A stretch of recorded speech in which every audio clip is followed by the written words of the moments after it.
오늘은 마가복음 4장 그 전체의 말씀을 붙잡고 씨 뿌리는 자 예수 그리스도라는 제목으로 함께 은혜를 나누도록 하겠습니다. 오늘 말씀은요, 이 4장 전체는 좀 난해한 말씀입니다. 왜냐하면 예수님께도 들을 귀 있는 자는 들으라 이렇게 말씀하셨습니다. 그러니까 알아들을 수 있는 사람만 알아들어라 이렇게 말씀하셨다는 뜻입니다.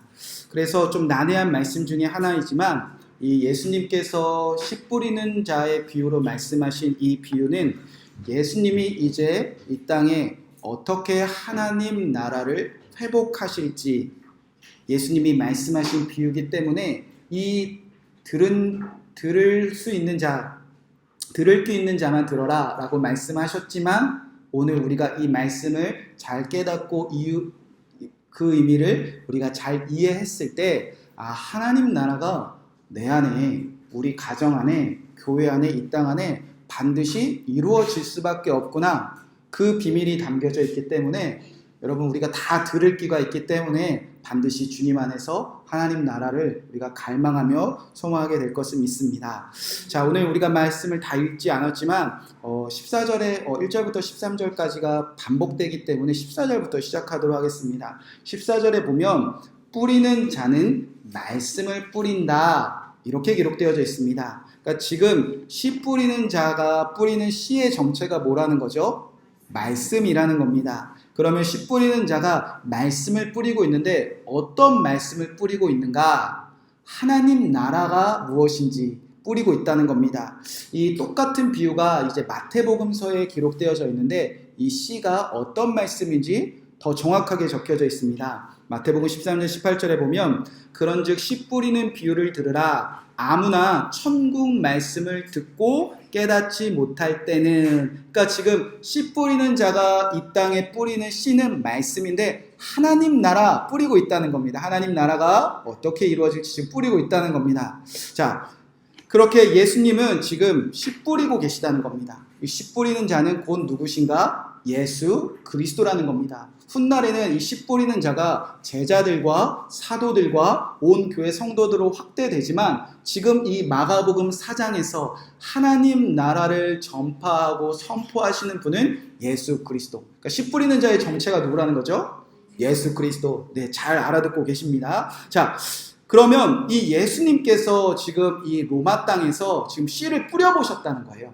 이 4장까지 와보시니까 이 로마라는 땅에 하나님의 나라를 선포해 보셨다는 겁니다. 회개하라, 하나님 나라가 가까이 왔느니라. 이렇게 씨를 뿌려보니까 오늘 뭐 4가지로 나눠지는데 정확하게 하나님의 말씀을 들으면 딱 2가지 부류로 나눠진다는 겁니다. 첫 번째 부류는 하나님의 나라를 말씀을 듣고도 다 빼앗기는 사람. 하나님 나라에 대한 말씀을 분명히 듣고도 그 마음에 하나님 나라 이루어지겠구나. 하나님 나라 내게 이루어 주시옵소서. 그 마음을 다 빼앗겨버리고 하나님 나라 천국 조금도 관심 없는 사람. 그렇게 정확하게 한쪽으로 나눠지고요. 또 한쪽은 하나님의 나라의 말씀을 들었는데 30배, 60배, 100배 하나님 나라 빨리 이루어 주소서 그렇게 소망하는 자로 정확하게 2부류로 딱 나눠진다는 겁니다. 중간은 없습니다. 여러분은 지금 어떠십니까? 하나님의 나라에 소망하고 계십니까? 아니면 여러분의 마음속에 여전히 다른 관심이 가득합니까? 성경은요 딱 2가지라는 겁니다. 소망하던가 소망이 없던가. 자, 어떻게 그렇게 되어지는가? 자, 첫 번째, 빼앗기는 부류들은 3가지로 나뉩니다. 첫 번째 부류는 15절 말씀에 이렇게 기록되어져 있습니다. 말씀이 길가에 뿌려졌다는 것은 이를 가리키림이니 곧 말씀을 드렸을 때에 사단이 즉시 와서 그들에게 뿌려진 말씀을 듣는 것이요. 예수님이 전한 하나님의 말씀을 듣는 즉 곧 그 자리에서 하나님의 나라의 마음을 그 자리에서 빼앗겨버리는 사람들을 예수님께서 말씀하셨습니다. 하나님 나라 들어도 꼼짝 않는 사람, 관심조차 없는 사람. 왜? 지금 그의 주인은 하나님이 아니라 사단의 종로로 다는 사람이니까. 그러니까 그 예수 그리스도가 주인인 땅이 아니라 다른 거짓 신들이 바알세불처럼 사단처럼 거짓된 신이 그를 묶고 있기 때문에 아무리 뿌려도 그 즉시 빼앗기는 사람들이 있었다는 겁니다. 예수님은 또 2번째 사람들을 만났습니다. 16절 10절에 보니까 또 이와 같이 돌밭에 뿌려졌다는 것은 이들을 가리키림이니 곧 말씀을 들을 때에는 즉시 기쁨으로 받으나 그 속에 뿌리가 없어 잠깐 견디다가 말씀으로 인하여 환난이나 박해가 일어날 때에는 곧 넘어지는 자요. 그 다음에는 예수님이 하나님 나라에 전하니까 그 자리에서 막 울고 불고 기뻐하며 찬양하며 좋아하는 사람들이 있었다는 겁니다. 로마 황제의 로마의 나라에서 억압받고 살았는데 이제 하나님 나라가 이루어진다니 와 할렐루야 기뻐하고 즐거워했지만 그것도 잠시 환난이나 박해를 받으니까 하나님 나라 소망했던 마음들 다 빼앗겨버린 사람들. 쉽게 말해서 어려운 일 당하고 고난 당하면 힘든 일 당하니까 그 마음에 하나님 나라가 이루어지기를 간절히 소망하는 마음 다 빼앗겨버린 사람들을 예수 그리스도가 지금 만났다는 겁니다. 자, 세 번째 부류는 이런 사람들을 예수님이 만나셨습니다. 또 어떤 이는 가시떨기에 뿌려진 자니 이들은 말씀을 듣기는 하되 세상의 염려와 재물의 유혹과 기타 욕심이 들어와 말씀을 막아 결실하지 못하게 되는 자요. 그 다음 하나님에 대한 말씀은요 끈질기게 와서 듣습니다. 요즘 많은 사람들이 빠져있는 부분이 이 부분이죠. 하나님의 나라는 월요일부터 주일까지 수도 없이 듣는데 마음에는요 다른 게 가득해요. 마음에는 하나님 나라가 들어올 자리가 없어요. 그 안에는 세상의 것들을 향한 염려들, 그리고 재물, 쉽게 말하면 돈에 대한 유혹과 돈에 대한 욕심이 가득해서 하나님 나라에 대한 마음이 전혀 자리 잡을 수 없어요. 들어도 하나님 나라 가면 혹시 더 부자 된 이런 식의 마음들. 그래서 하나님 나라의 말씀 예수님이 전에도 다 빼앗겨버리는 첫 번째 부류들을 주님께서 만나셨다는 겁니다. 자, 그 다음에 두 번째 부류들. 예수님이 하나님의 말씀을 전해보니까 좋은 사람들도 만났다는 겁니다. 좋은 땅도 만났다는 겁니다. 하나님이 하나님의 말씀을 전했을 뿐인데 30배, 60배, 100배 하나님 나라 지금 내게 이루어 주소서 그 간절히 소망하는 마음이 점점 커지는 사람을 예수님께서 만나보셨다는 겁니다. 그러니까 한 부류는 사탄이나 환난이나 박해나 세상의 것이나 재물의 유혹이나 열심 때문에 하나님 나라 관심 없는 사람들, 반대로 하나님 나라 내게 이루어 주소서 소망하는 사람들, 이렇게 둘로 나눠졌다는 겁니다. 자, 여러분은 어느 쪽이십니까? 이제껏 들었던 설교의 패턴은 항상 이것을 물었습니다. 나는 어느 쪽인가? 당신은 무슨 땅입니까? 이게 우리가 그동안 이 비유를 통해서 들어왔고 전했던 설교였습니다. 당신은 무슨 땅입니까? 당신은 좋은 땅입니까? 나쁜 땅입니까? 당신은 어떤 마음으로 살아가고 있습니까? 당신은 혹시 길가처럼 사탄에게 하나님 나라 빼앗겨버리는 사람입니까? 당신은 혹시 돌밭처럼 환난이나 고난만 만나면 조금만 어려운 일 당하면 하나님 나라 다 잃어버리는 그런 사람입니까? 당신은 하나님 나라보다 이 세상에서 잘 먹고 잘 사는 것, 돈에 대한 염려나 돈에 대한 욕심 때문에 하나님 나라 다 빼앗겨버리는 사람입니까? 라고 묻고 그것을 어떻게든 우리 안에서 빼내서 좋은 땅 만들어라, 좋은 땅 만들자. 그것이 설교의 중심이었다는 겁니다. 하나님 나라의 말씀을 듣고 사단이 와도 어려움을 당해도 돈과 재물이 넘쳐나니 와도 나는 하나님 나라 꿈꾸는 그런 30배, 60배, 100배 만드는 사람 되고 싶습니다. 이 네 가지 중에 하나를 골라보세요. 약간 그런 해석으로 우리가 이 말씀을 바라보았다는 겁니다. 그런데 우리는 그렇게 우리가 내가 누구인가, 내가 어떤 땅인가, 내가 어떻게 변화될까, 그것을 이 말씀을 통해서 집중하고 있지만 다 틀린 것은 아니지만 진짜 예수님이 씨 뿌리는 자의 비유를 통해서 들을 귀 있는 자들만 알아들어라 라고 말씀하신 씨 뿌리는 자의 하나님의 나라에 대한 정체는, 이 비밀은 이제는 내가 누구인가, 내가 어떻게 변할까, 그것에 우리가 마음을 두는 것이 아니라 예수님이 누구인가 그것을 깨닫는 귀가 있는 사람들은 하나님 나라 30배, 60배, 100배 열매 맺는다는 겁니다. 그것을 깨달아야 이 4장 전체에 기록된 이 비유의 말씀이 우리에게 다 온전히 풀리게 된다는 겁니다. 내가 누구인가? 여기 모인 사람 중에 모르는 사람이 있습니까? 여러분 누구인지 여러분이 더 잘 알잖아요. 다른 사람이 말하는 여러분 말고 내가 누구인지. 오늘 여기 모인 사람들 중에 나는 좋은 땅입니다 이렇게 말할 수 있는 분 계십니까? 여기 모인 사람들 중에 나는 사단의 참소나 유혹이나 사단의 조롱 때문에 하나님 나라 마음 빼앗겨 본 적 없습니다. 그렇게 말할 사람 한 분이라도 계십니까? 나는 환난이나 박해나 고난과 어려운 일 당해도 나는 하나님 나라 한 번도 빼앗겨 본 적 없습니다. 그런 분 오늘 여기 계십니까?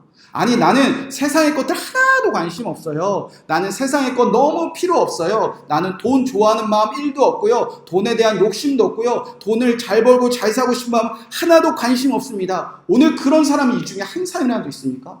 우리는요, 내가 어떤 밭인지, 내가 어떤 땅인지 굳이 예수님이 안 가르쳐줘도요, 굳이 누가 목사님이 설교 안 해도요, 내가 어떤 땅인지 우리 다 알고 있습니다. 우리는 결코 좋은 땅이 아닙니다. 우리는요, 결코 하나님의 나라 말씀을 들었을 때 30배, 60배, 100배 열매 맺을 수 있는 소망이 하나도 없는, 우리는 길가였고요, 돌밭이었고요, 가시덤불 가득한 땅이었습니다.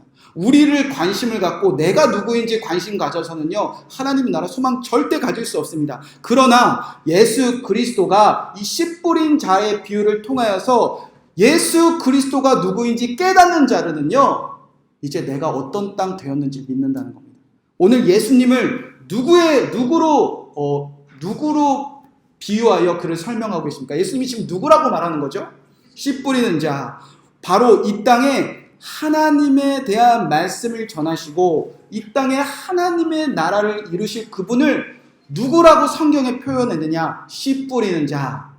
그것이 우리에게 소망이라는 겁니다. 여러분, 씨 뿌리는 자의 직업이 뭘까요? 농부. 그게 소망이라는 겁니다. 여러분, 예수 그리스도가 이 땅에 쓸모없는 땅은 버려버리고 쓸모 있는 땅은 비싼 돈을 줘더라도 사는 그런 부동산 중개업자로 오신 게 아니에요. 예수님이 여러 땅 중에서 30배, 60배, 100배 골라서 좋은 땅에만 하나님의 말씀을 전하는, 마치 돈을 많이 벌고자 하는 사업가나 기업가로 이 땅에 오신 게 절대 아니라는 겁니다. 예수님은 이 땅에 농부의 마음으로 오셨다는 겁니다. 그것을 깨달으면 천국에 대한 소망이 열린다는 겁니다. 여러분, 농부는요, 씨를 뿌린 땅의 정확한 상태를 압니다. 그리고 어디다가 이 길가인지 돌밭인지 가시 있는 땅인지 좋은 땅인지 농부는 절대 알고 있는 사람이 농부라는 겁니다. 그리고 농부는 오늘 씨를 뿌려야 할 땅이 길가이면요, 오늘 씨를 뿌려야 할 땅이 돌밭이면요, 오늘 씨를 뿌려야 할 땅이 가시 덤불 가득한 땅이라면요, 농부는 그냥 씨 뿌리는 그런 멍청한 짓 안 해요. 여러분이 농부라고 생각해 보세요. 여러분, 돌밭에다 여러분이 그 씨 뿌릴 일이 있습니까? 결실을 맺어야 되는데, 농부는요, 내가 만난 땅이 어떤 땅이면 반드시 그 땅을 어떻게 하겠죠? 뒤집어놔요. 바꿔놔요. 변화시켜놔요. 그리고 어떤 땅으로 결국 만들어내는 사람이 농부지요? 씨 뿌리는 자죠. 농부의 마음이라는 겁니다. 저희 어머니가 그 논산에서 가장 큰 농부의 딸입니다. 그러니까 평생 농부의 딸로 초등학교부터 벼농사 막 이런 거 하다가 전도사 만나서 전도사한테 속아서 이제 서울로 왔어요. 서울로 오다 보니까 이제 젊어서 오다 보니까 이제 뭐 농사 지을 일이 뭐가 있겠습니까? 그런데 이 농부의 딸도요, 땅만 보면 막 흥분을 해요. 그래서 여러분 주변에 그런 분들 계시죠? 뭐 화분만 봐도 뭘 꼭 심어서 뭐 이렇게 고추라도 따먹어야 직성 풀리는, 저희 어머니가 그래요.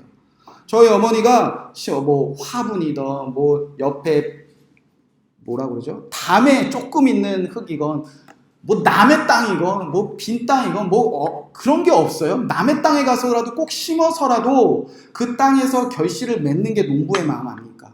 지금 예수 그리스도가 그런 마음으로 지금 씨를 뿌리고 계시다는 겁니다. 여러분, 그게 소망 아닙니까? 제가 시골에서 목회를 할 때, 제가 시골에 갔다 온 게 참 감사해요. 농부의 마음을 알게 되었어요.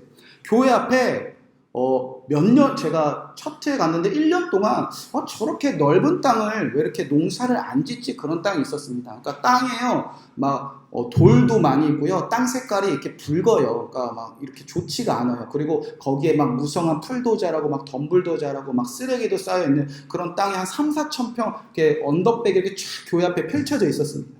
근데 왜 저 땅을 놀릴까, 그런 생각이 들었는데, 어느 날 아침에 일어나 보니까 앞에서 큰 농기구들이 땅을 뒤집어 엎고 이렇게 농기계들이 이제 난리가 났어요.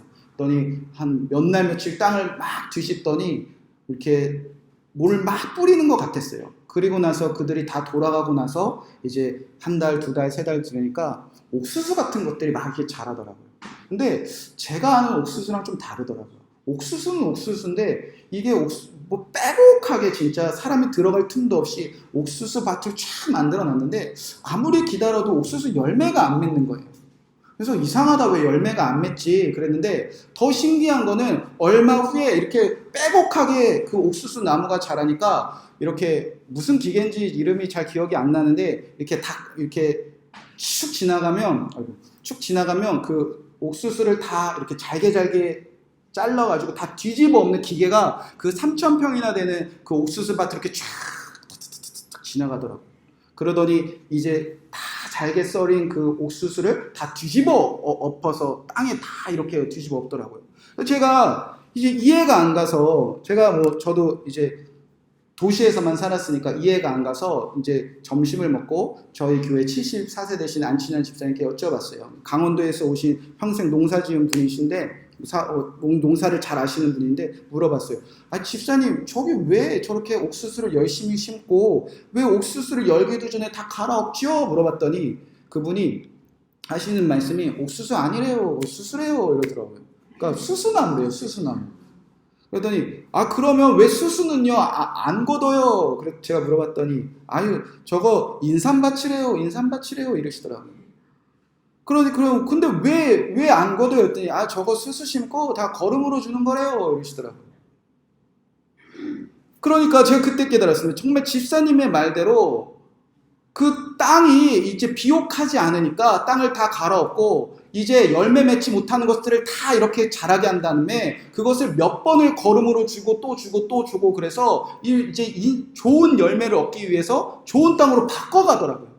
그러니까 정말 한 해가 지나니까 그 일을 몇 번 하니까 땅이 붉은색이었는데 점점 땅이 이렇게 좀 시커먼 색으로 변하고요. 땅에 돌이 사라지고요. 땅에 덤불이 사라지고요. 땅에 이렇게 고랑이 생기기 시작하더라고요. 그러더니 이제 인삼 심으려면 이렇게 그늘막을 만들잖아요. 그런 말을 착착착착 치더니 이제 인삼을 딱 심더라고요. 여러분, 농부는 그렇습니다. 농부가 바보가 아닌 이상 돌밭에 씨를 왜 뿌립니까? 농부는요 반드시 씨 뿌리기 위해서 좋은 땅을 만든다는 겁니다. 여러분, 그래서 예수님의 소망입니다. 우리에게는 1도 소망이 없는데 나는 좋은 땅이 아니에요. 그런데 하나님 나라가 여러분에게 어떻게 이루어질 수밖에 없는가? 그가 여러분에게 지금 농부처럼 씨 뿌리기 위해서 여러분 반드시 좋은 밭으로 만드실 거니까. 여러분, 그 예수님이 소망인 것을 바라보라는 겁니다. 그러면 이제 여러분 성경책을 좀 다 가지셨으면 좋겠어요. 저희 4장 전체를 읽어봐야 되니까. 예수님이 소망이구나. 나는 소망이 없는데 예수님을 주목하면 이제 나도 좋은 땅 될 수 있구나. 하나님 나라 소망이 일어날 수 있구나.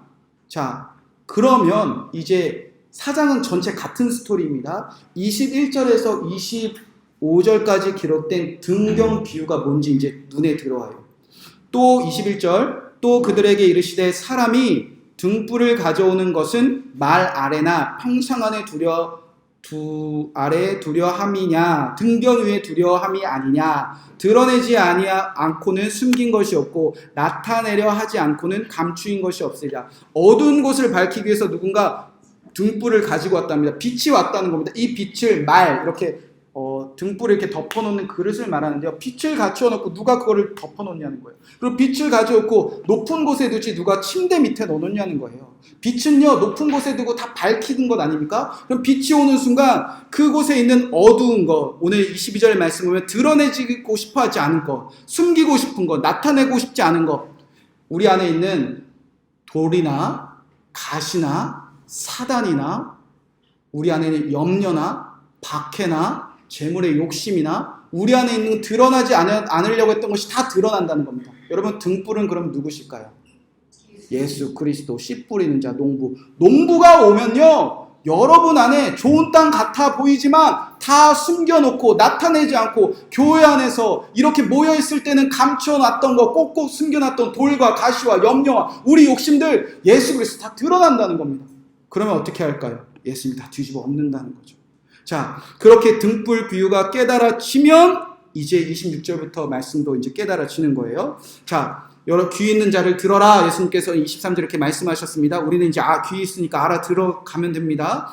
자, 이제 내가 어떤 땅인가 그거 주목하지 말고 예수님이 씨 뿌리는 자 농부로 오셨구나. 그가 오시면 빛으로 오시면 우리 안에 있었던 좋은 밭 되지 못하게 했던 거 다 갈아엎고 사단도 떠나가게 하시고 환난 밖에 다 떠나가게 하시고 세상의 염려와 돈과 재물 유혹 욕심 다 떠나가게 하시고 나 같은 사람도 30배 60배 100배 10배 맺는 좋은 땅 만드시는구나.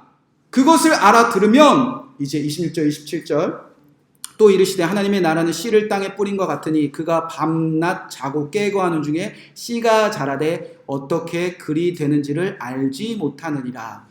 하나님 예수 그리스도가 씨 뿌리는 자로 오셔서 농부처럼 우리 좋은 땅 만들어 놓으시면요. 자, 하나님의 나라의 그 씨 뿌리는 자가 밤낮 깨고 하는 중에 그 씨는 자란다는 겁니다. 반드시. 그 농부가 모르는 사이에도. 하나님의 나라를 씨 뿌린 것 같다. 자, 여기서 씨만 뿌리고 농부가 밤낮 깨고 자고 이렇게 하는 중에 땅이 혼자 자라났다. 이제 땅에는 관심 없다 이런 뜻이 아닙니다. 이거는요. 농부가 두 손 두 발 다 놓고 그래 자라나라. 한번 내가 그렇게 깨끗하게 해줬는데 너네 자라라. 자라나 한번 내가 두고 보겠다. 그런 의미가 아니라 이거는요. 농부가 땅에 대한 완벽한 신뢰입니다. 신뢰. 그러니까 예수님이요, 여러분 완벽하게 신뢰하고 있다는 거예요. 농부는요, 좋은 땅으로 바꿔놓으면요, 씨 뿌리고요, 그때부터 할 게 없어요, 사실은요. 땅을 믿는 거예요. 내가 그렇게 수고해서 땅을 좋게 만들어 놨다면, 씨만 뿌리면 반드시 열매 맺지. 농부는 믿어요. 농부는 알아요. 그러니까 여러분, 지금, 예수님은 여러분을 지금 신뢰하고 있다는 겁니다. 여러분이 좋은 땅 되게 하셨다면 반드시 열매 맺으니까 밤이나 낮이나 깨나 그가 할 일이 없이 땅은 반드시 열매 맺는다는 겁니다. 그래서 28절 보면 땅이 스스로 열매를 맺되 이것은 우리가 하나님 나라 뭘 한다는 게 아니에요. 그가 좋은 땅 만들어주니까 우리는 그렇게 될 수밖에 없다는 겁니다. 땅이 스스로 열매를 맺되 처음에는 싹이요 다음에는 이삭이요 그 다음에 이삭이 충실하게 곡식이라. 그럼 농부는 이제 뭐하러만 오면 되죠? 추수하러만. 그렇게 하나님 나라는 반드시 여러분에게 열매 맺는다는 겁니다.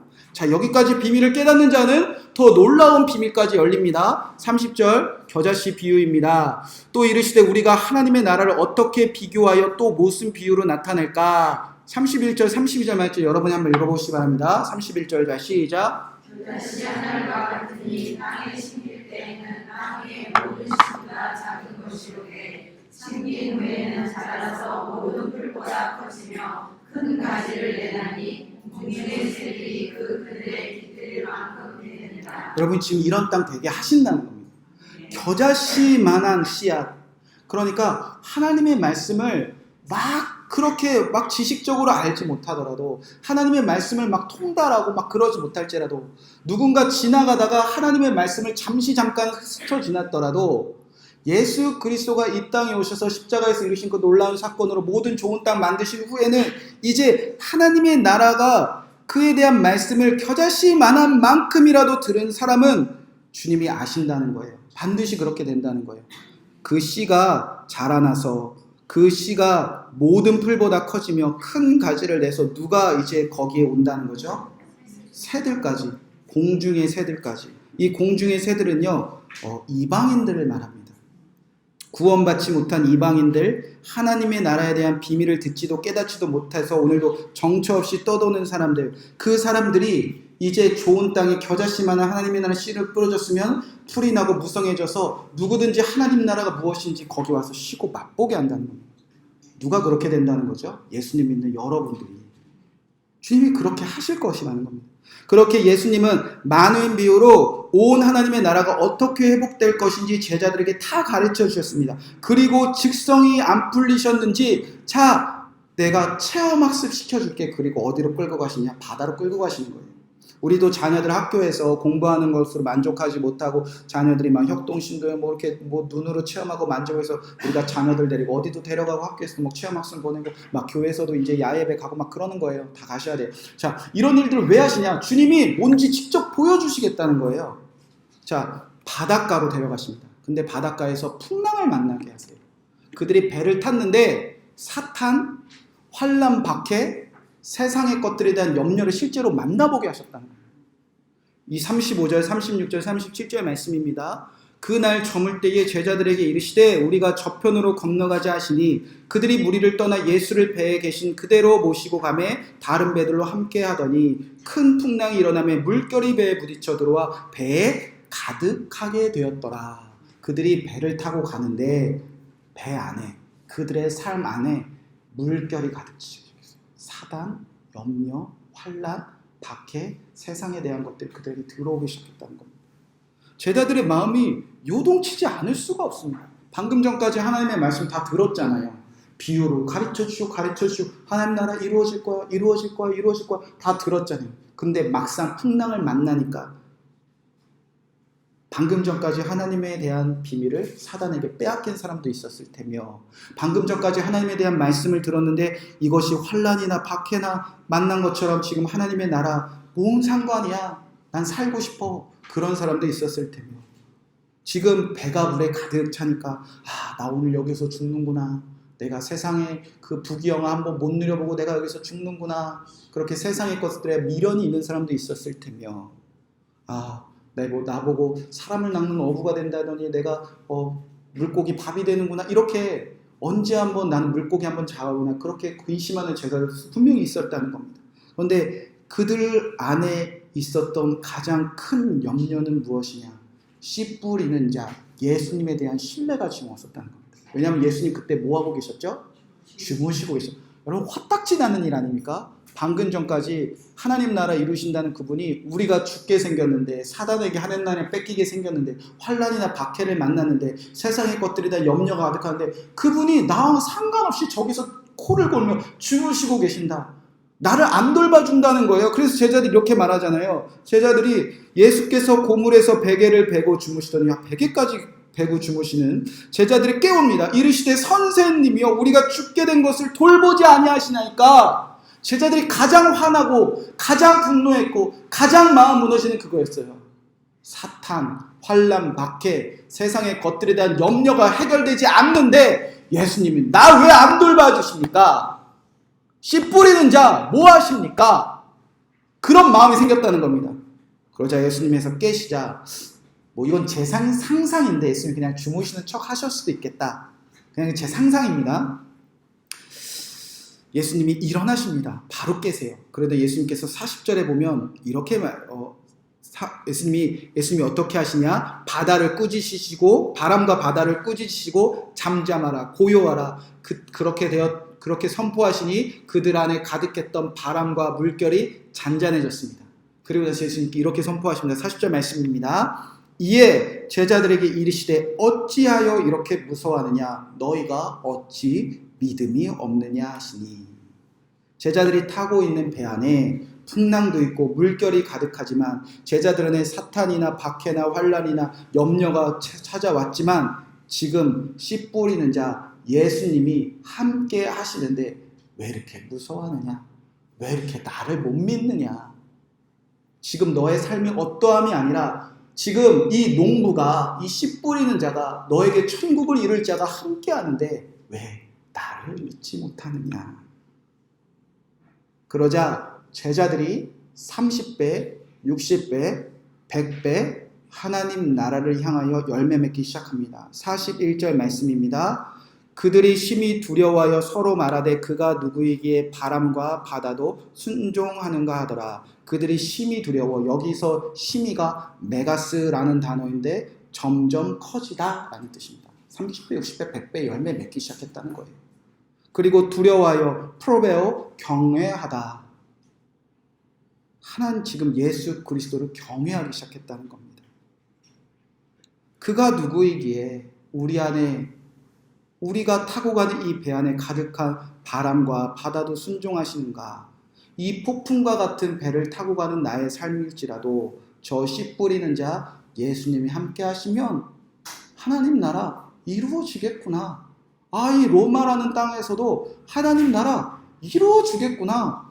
내가 정말 이 땅에서 죽기 전에 하나님 나라 맛보겠구나. 그들 안에 심히 메가스 30배, 60배, 100배 커져 나가는 일이 제자들에게 실제로 그날 이루어졌다는 겁니다. 그럼 완벽하지 않습니까? 이 비유는? 여러분을 그렇게 하신다는 겁니다. 제가 시골에서 이렇게 자꾸 시골해서 죄송한데 시골에서 새신자가 온 적이 있어요. 안 놀라시는데 놀라운 일입니다. 이거는 기절할 만한 일입니다. 도시에도 기절할 만한 일이지만 시골에서 그놈이 그놈이고 평생 그곳에서 다 자라난 80 넘어까지 함께 자라난 그들 중에서 80년 동안 교회 안 나온 그놈이 안 나오는 건 당연한 일이고 여기서 다 이사 나가고 다 하나님 나라 가시지 누군가 와서 새신자가 들어오는 일들은 막 진짜 놀라운 기적이에요. 그래서 1년 정도가 지났나? 새신자 한 명 없었는데 새신자가 한 명 들어오셨어요. 도시에서 그 교수님으로 이렇게 재직하시던 분이 이제 은퇴하시고 이제 저희 교회 옆에 좀 구석진 곳에 3,000평 정도 되는 땅을 덜컥 사시고 복숭아 농사를 지어야겠다 그렇게 이제 오셨어요. 그리고 마을에 관해서 이제 소개를 하고 한턱을 거하게 쏘셨는데 거기에 저희 이제 최영선 집사님이 교회 다니시냐고 교회 다닌다고 우리 교회 오라고 그러면 난 주말밖에 못 오는데 주말이면 더 잘 된대요. 일요일이라도 교회 오세요. 그렇게 이제 저희 교회 오셨습니다. 놀라운 일이에요. 그래서 제 평생에 목사 아들로 자라나서 새신자를 대하는 그 노하우가 있습니다. 어떤 노하우냐면 너무 잘해주면 부담스러워하고 좀 거리를 두면 목사가 사랑이 없네 이런 소리 들으니까 새신자를 위한 이렇게 밀당을 해야 돼요. 떠나가지도 않고 그리고 너무 막 부담스러워 이렇게 막 적당한 거리를 두면서 잘해주는 척, 무심한 척, 관심 없는 척 그러나 또 한마디 이렇게 시크하게 탁 던지고 가네. 이렇게 약간 나쁜 남자처럼 이렇게 하니까 지금 여러분 혹시 교회 처음 오셨는데 목사가 나한테 뭐 안 물어 제가 지금 여러분 너무 관심이 많은데 지금 새신자를 대하는 지금 고 스킬을 지금 제가 하고 있는 겁니다. 제가 그렇게 막 하고 있었는데 이분이 밥을 먹다가 과수원 얘기를 하는 거였어. 이것도 힘들고 저것도 힘들고 평생 이제 학교에서 학생들만 가르치는데 농사를 지으니까 얼마나 힘들겠어. 뭐 이것도 힘들고 그러면 거기서 그분하고 저 빼고 저희 아내 빼고는 다 농사꾼들이잖아요. 그러면 이렇게 해보세요. 이렇게 해보세요. 좀 도와주면 좋잖아요. 그런데 할머니 할아버지는요 도무지 말을 돌려야 할지를 몰라요. 제가 얼마 만에 온 새신자인데 다 돌직구를 던져요. 어떤 식으로 뭐 하려고 농사를 지어요. 다 늙어서 망했네 마누라 죽이는 일이지 뭐 돈 많나 본데 사기당했네 얼마 주고 샀어. 완전 그분이 민망할 정도로 왜 농사 짓냐고 아주 그냥 막 진짜 한 명도 쉬지 않고 다 쪼는 거예요. 남편 때문에 이제 죽겠네요. 막 권사님까지 막 완전 겁에 질렸더라고요. 한 명 집사님만 제가 믿는 집사님이 있거든요. 이분은 되게 성격이 너무 좋으세요. 그래서 그분 집사님만큼은 좀 좋은 얘기 하나 싶더니 이 티를 이만큼 올리시고는 옆에 계신 여자 권사님한테 막 이렇게 나 파스 붙였다고 농사일하다가 막 이런 끔찍한 분위기. 올 리가 있겠습니까? 저 같아도 그런 교회 안 오지 않겠습니까? 그런데 기적 같은 일이 일어나는데 이분이 계속 오시는 거예요. 계속 뭐 하려고 여기 왔냐고 그러는데 망했다 다음 주에 안 오겠다 그런데 계속 오시더라고요. 왜 그럴까? 역시 다 저렇게 성도님들이 사랑이 없고 안 도와주는데 저분이 오시는 건 이 탁월한 설교밖에 없구나 혼자 막 착각을 하고 있었습니다. 맨날 오면은 농사 잘 되면 1년 안에 망할 거다. 내가 농사 잘 되면 손에 장을 짓는다. 막 이런 핍박을 받고 있으면 계속 오시는 거예요. 하루는 이제 신방을 잡아서 제가 주일날만 오시니까 주일날만 이제 용인에 사시다가 주일만 오시니까 예배가 끝나고 이제 신방을 하러 갔는데 방금 전까지 막 이렇게 핍박했던 그 할머니 할아버지 성도님들이 다 어디 모여 계셨냐면 그 용인 집사님 밭에다 나가 계시더라고요. 저는 진짜 너무 감동했어요. 앞에서는 다 이러시고는 예배 끝나자마자 가서 막 삽질해주고 포크레인 끌고 와서 막 땅 뒤집어주고 뭐 잘못했다니까 토박이 아니면 사기당한다고 어디서 샀냐고 막 끌고 가서 다 바꿔주시고 할머니 할아버지들이 저 앞에서는 그렇게 막 핍박을 해놓고서는 내가 도와줄게 그러면서 가서 창 꽂아주시고 작업장 줘주시고 설계해주시고 삽질해주시고 포크를 막 묘목 세워주고 막 그렇게 막 도와주시더라고요. 그러니까 이분들도 저보다 더 큰 새신자 그 대하는 노하우들을 이렇게 남모르게 하고 계시니까 고수들이에요, 고수들.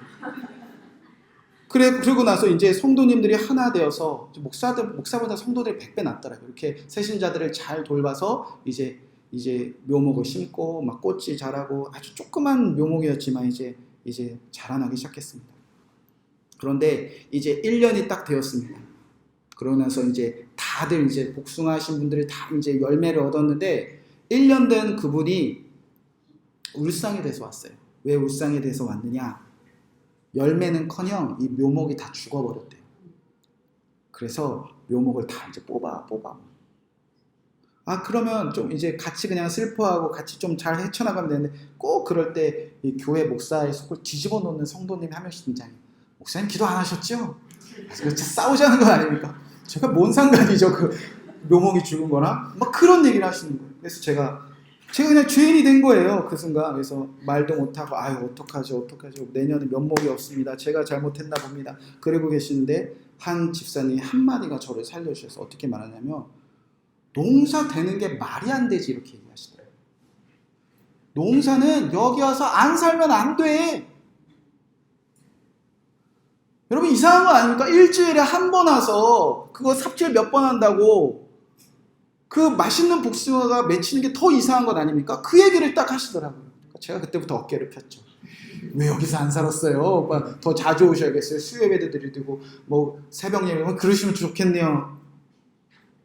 여러분 농부는요 땅을 어떤 땅에 경작할지 정하고 그 땅을 일구고 그 땅을 지키는 삶의 전부를 들여야 그때 열매를 맺지 않습니까? 아침, 점심, 저녁 뭐 안 하는 것 같지만 거기 와서 살아야 열매가 맺는다는 겁니다. 그런데 지금 예수님이 그런 일을 하고 계시다는 거예요. 그 배 안에 예수님이 함께 살고 계셨다는 겁니다. 여러분 그런 열매 맺는 것 아닙니까? 그분이 멀리 계시지 않는다는 거잖아요. 씨 뿌린 자 농부로 오셔서 여기 함께 살아 계신 농부가 있는데 어떤 땅이든 열매 안 맺힐 땅이 있겠습니까? 제가 이제 그 교회를 사임하고 이제 몇 년이 그분이 이제 거기서 열심히 농사를 짓고 제가 사임하고 나서는 이제 그분이 배우던 학교도 농업학교를 다시 다니셨는데 학생으로 다니셨는데 농업학교를 그만두시고 남자분이 이제 장원에 오셔서 거기다 조그만 집을 하나 짓고 살기 시작하셨어요. 그리고 나서 2년 정도 지났는데 정확하게 이번 8월 달에 제가 안동으로 선교 갔을 때 그 여자 권사님이 전화가 오셨더라고요. 목사님 제가 지금 용인으로 가는데 목사님 교회 계세요? 이렇게 전화가 오셨어요. 왜요? 그랬더니 팥쥐 좀 갖다 드릴게요. 팥쥐는 이렇게 좀 상한 걸 말하거든요. 팥쥐 좀 갖다 드릴게요. 목사님 교회 계세요? 저 안동에 와 있습니다. 팥쥐가 너무 많은데 목사님 좀 드리고 싶은데 목사님 먹을 복이 없네요. 이렇게 여러분 한 분이 와서 사니까 이제 팥쥐를 나눠줘도 모자랄 만큼 열매 반드시 맺는 것 아닙니까? 사랑하는 성도 여러분, 농부가 함께 살면 그 땅은 반드시 열매 맺습니다. 예수님은 하나님 나라를 위해 이 땅에 여러분이 씨 뿌린 자로 오셨습니다. 그리고 지금 함께 사시기 시작했다는 겁니다. 그러면 여러분의 마음을 제일 잘 아시는 분이에요. 여러분이 지금 어떤 상태인지 무엇 때문에 하나님 나라 뺏기는지 잘 알고 계시는 그분이 지금 여러분에게 살고 계신다면 여러분 열매 안 맺힐 땅이 없다는 거예요. 자, 우리의 눈으로 나를 볼 때는 좋은 땅이 아닙니다. 우리가 우리의 눈으로 지금 서로 한 사람 한 사람 다 바라볼 때는 좋은 땅 하나도 없습니다. 그러나 씨 뿌리는 자 예수 그리스도 그 십자가의 사랑으로 우리를 다 바라보면요 우리는 다 좋은 땅입니다. 우리는 처음부터 좋은 땅 아니었습니다. 창세기 때부터 그렇게 기록되어져 있어요. 하나님 나라에서 쫓겨난 그들 그리고 가인과 아벨이 하나님과의 관계가 깨어지니까 사람들과 관계가 깨어졌습니다. 그리고 서로 때려 죽여서 피를 흘렸습니다. 그때 땅이 죄로 피로 오염되자 하나님께서 이렇게 말씀하셨습니다. 내가 밭을 갈아도 땅이 다시는 그 효력을 내게 주지 아니할 것이요 너는 땅에서 피하며 유리하는 자가 되리라. 아무리 우리 손으로 땅을 갈아봐도요 열매 못 맺어요. 땅이 저주받기 시작했다는 겁니다. 이 세상이 저주받기 시작했다는 겁니다. 근데 그 저주가 어디서 풀렸죠? 십자가 예수 그리스도 속죄 제사에 풀렸습니다. 여호와께 부지 중이라도 범한 그 계명을 어겼을 때는 성소와 이 땅과 공동체와 모든 곳을 다 오염시킬 때 속죄제사 그 피를 뿌릴 때에 성소도 땅도 회복되는 속죄제사를 주님께서 레위기에 가르치셨는데 완벽한 속죄제사, 죄가 없는 흠 없는 예수 그리스도가 십자가에서 피를 흘리셔서 이 땅에 뿌리시고 이 땅에 그 피를 쏘아 부르셨을 때 이제 겨자씨만한 하나님의 말씀도 이 땅에 여러분에게 심겨지면 30배, 60배, 100배 열매 맺는 좋은 땅 우리 다 되었다는 겁니다. 오늘도 우리는 좋은 사람 하나도 없습니다. 우리 눈으로 볼 때는 좋은 사람 하나도 없습니다. 네, 예수 그리스도 십자가의 눈으로 보면요, 다 겨자씨만한 하나님의 말씀 들어도 하나님의 나라에 그 놀라운 열매 맺는 사람들이라는 겁니다. 그리고 이제 십자가의 사랑으로 누구든지 좋은 땅 되니까 겨자씨만한 하나님의 복음이 씹어져서 뿌리 내리고 줄기가 자라고 가지와 잎이 무너져서 지나가던 공중에 나는 새까지도 여러분에게 날라와 하나님 나라를 맛보게 하신다는 사람들입니다. 예수님을 믿는 우리는, 여러분은 이미 좋은 땅 되게 하셨습니다. 그 좋은 땅에 이제 하나님의 나라의 말씀만 서로 심어보시기 바랍니다. 하나님의 나라에 씨 뿌리는 자가 이제 여러분이 되길 주님께서 원하신다. 나도 좋은 땅, 저 사람도 좋은 땅. 이제 씨 뿌리는 자, 예수 그리스도와 함께 사시는 그분이 서로에게 하나님의 나라, 그 말씀만 전하시는 저와 여러분 되시기를 주님의 이름으로 간절히 축복의 말씀드립니다. 이 말씀에 찬양으로 아멘으로 화답하며 우리가 결단하며 찬양하고 하나님께 예물 드리며 봉헌하도록 하겠습니다. 내게로부터 눈을 들어 시작할 때 주의 일을 보겠네. 내 작은 마음 돌이키사 하늘을 꿈꾸게 하네.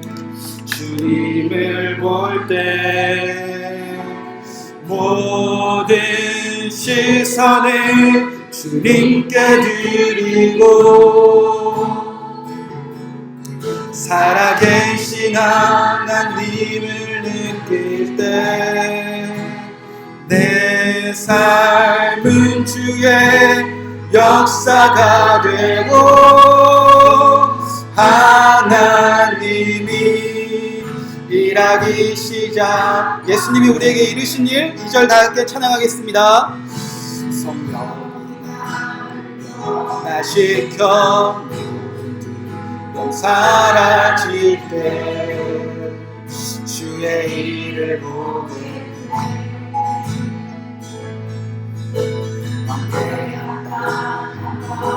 내서 주님을 알게 되네.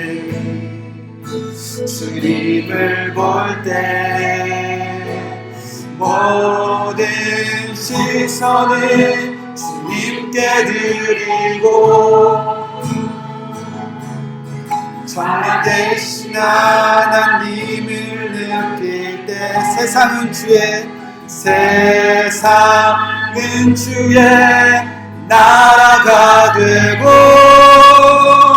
하나님이 일하기 시작하네.